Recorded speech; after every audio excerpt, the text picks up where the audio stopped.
João 12.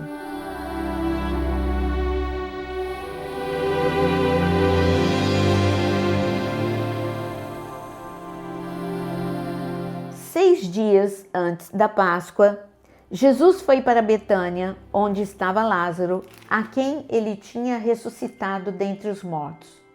Prepararam-lhe ali uma ceia. Marta servia, Lázaro era um dos que estavam à mesa com Jesus. Então Maria, pegando um frasco de perfume de nardo puro, muito precioso, ungiu os pés de Jesus e os enxugou com os seus cabelos. E toda a casa se encheu com o cheiro do perfume. Mas Judas Iscariotes, um de seus discípulos, aquele que estava para trair Jesus, disse: por que este perfume não foi vendido por 300 denários e o valor não foi dado aos pobres? Ele disse isso não porque se preocupava com os pobres, mas porque era ladrão e, tendo a bolsa do dinheiro, tirava o que era colocado nela. Mas Jesus disse: deixe-a, que ela guarde isto para o dia do meu sepultamento, porque os pobres estão sempre com vocês, mas a mim vocês nem sempre terão. Uma numerosa multidão dos judeus ficou sabendo que Jesus estava em Betânia. Eles foram até lá, não só por causa dele, mas também para ver Lázaro, a quem ele tinha ressuscitado dentre os mortos. Mas os principais sacerdotes resolveram matar também Lázaro, porque muitos dos judeus, por causa dele, voltavam crendo em Jesus. No dia seguinte, a numerosa multidão que tinha vindo à festa, tendo ouvido que Jesus estava a caminho de Jerusalém, pegou ramos de palmeira e saiu ao encontro dele, clamando: Hosana, bendito o que vem em nome do Senhor e que é Rei de Israel. E Jesus, tendo conseguido um jumentinho, montou-o segundo está escrito: não tema, filha de Sião, eis que o seu rei está vindo, montado num filho de jumenta. Seus discípulos, a princípio, não compreenderam isso, mas quando Jesus foi glorificado, então eles se lembraram de que essas coisas estavam escritas a respeito dele e também de que tinham feito isso com ele. A multidão que estava com Jesus, quando ele chamou Lázaro do túmulo e o levantou dentre os mortos, dava testemunho.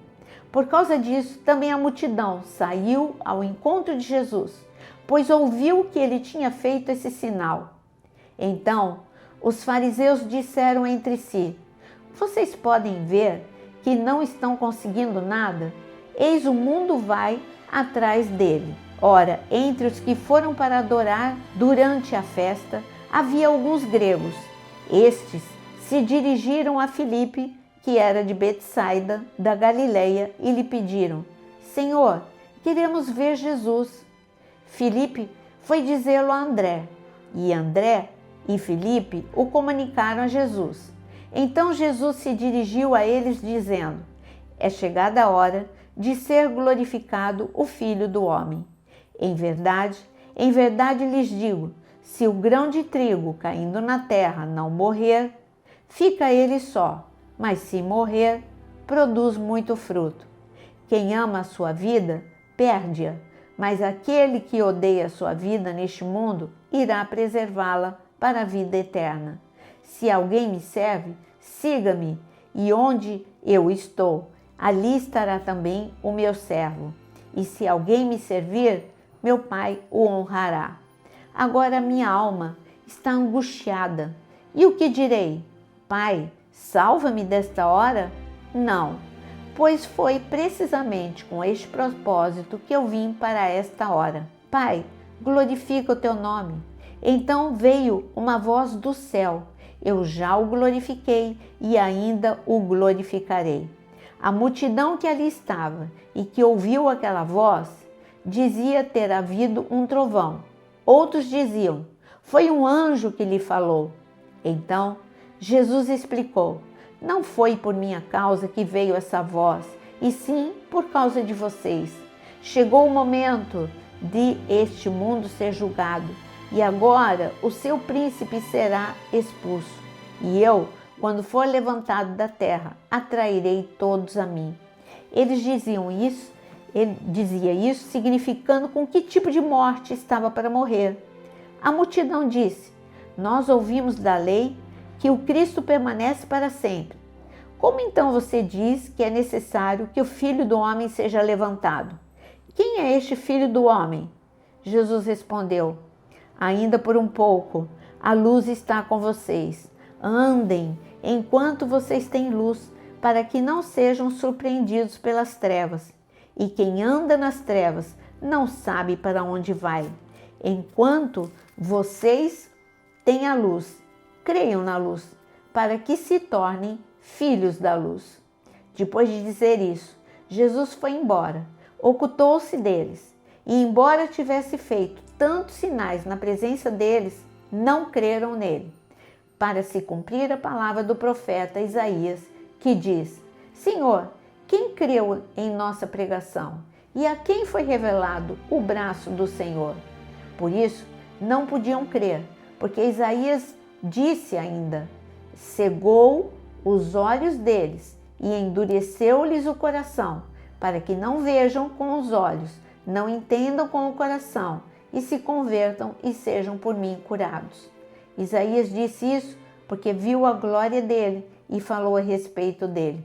No entanto, muitos dentre as próprias autoridades creram em Jesus, mas por causa dos fariseus não o confessavam, para que não serem expulsos da sinagoga, porque amaram mais a glória dos homens do que a glória de Deus.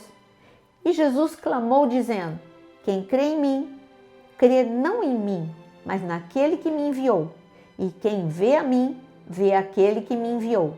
Eu vim como luz para o mundo, a fim de que todo aquele que crê em mim não permaneça nas trevas. Se alguém ouvir as minhas palavras e não as guardar, eu não o julgo, porque eu não vim para julgar o mundo, e sim para salvá-lo.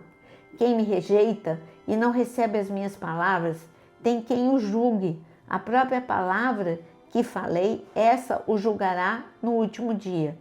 Porque eu não falei por mim mesmo, mas o Pai que me enviou, esse me ordenou o que dizer, o que anunciar.